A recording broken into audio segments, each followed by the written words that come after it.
Come tutti sappiamo, a temporalizzati a Palermo fa troppo caldo e per alleviare sita e stanchezza i picciotti affunciano nei bottigli di birra.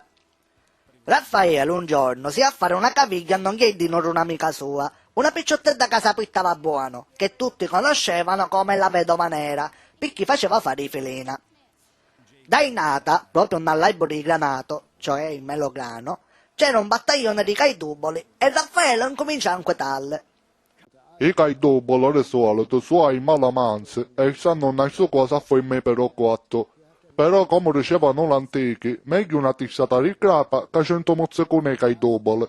Raffaele, siccome aveva testatura come Acalia ed era mezzo pettuticcio di vierdo, scanciò un marruggio con una racchetta di tennis e si mise a schiacciare come Raffa Nadal.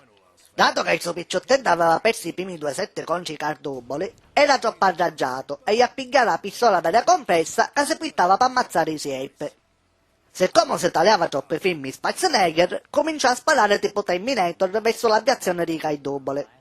Dato che aveva la stessa mira sul pupo con l'occhietto, per sbaglio fece cadere l'alveare. I caiduboli sentisero toccare il poso e partero all'attacco per pigliare la mozzicona.